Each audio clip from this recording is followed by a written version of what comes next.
Last week I made a video about a woman who had squatters in her house, the home she inherited from her deceased parents. I'm going to play you a side-by-side of what happened to her when she attempted to change the locks and what is currently happening in Florida right now and what the sheriff is telling you to do if somebody invades your home.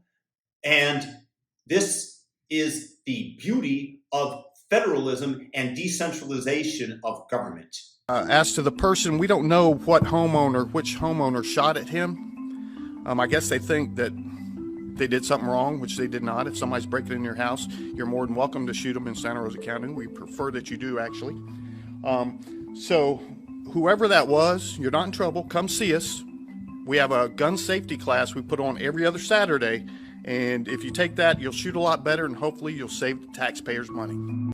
And this is why the idea of a non-central authority, where you have 50 different states in these United States, which enact their own laws, and you can see which one you desire to live in. For most middle class, upper middle class, lower middle class people, I think that the correct move is to go where law and order are valued. When the criminal is not considered a higher priority to the law-abiding homeowner.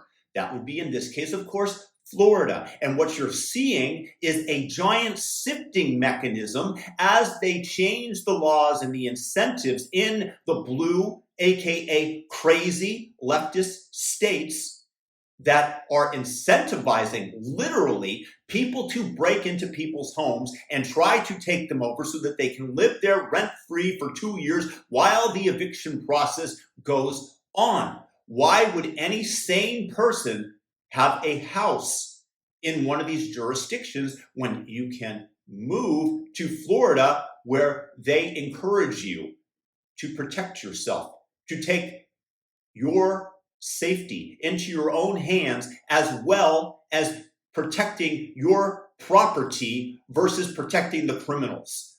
Where are the criminals going to go, and where are the law-abiding middle-class people sifting to? So it's the giant sifting mechanism, once again, that we are employing in the United States and in New York, in California, in any jurisdiction where they encourage crime. That's what you're going to get. And in Florida, that's why the crime rates are so low. So you're seeing federalism in action right here. And it's a completely different message to people. Now, you're still going to have the really upper class people in California, in New York, where they have guards at the doors or gated communities. And they have people that go instantly and kick people out.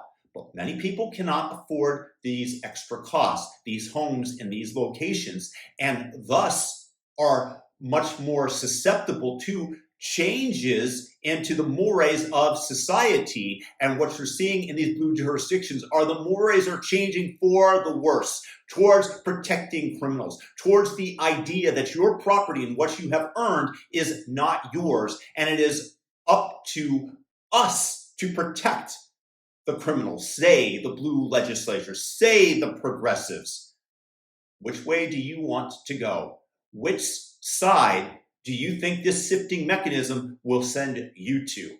And this is, once again, the beauty of federalism and why we need decentralized government and why we don't want all the power to rest in one centralized authority, even if at present moment it might be a positive one. It's not in the United States, but it is potentially the case that it would be. When you centralize authority and somebody comes and overtakes that power and then use it to turn the entire United States into the blue locales of New York, where they will arrest you, a homeowner, for changing the locks on squatters who have taken over your residence. Which way are you going to go? Leave it in the comments. Peace.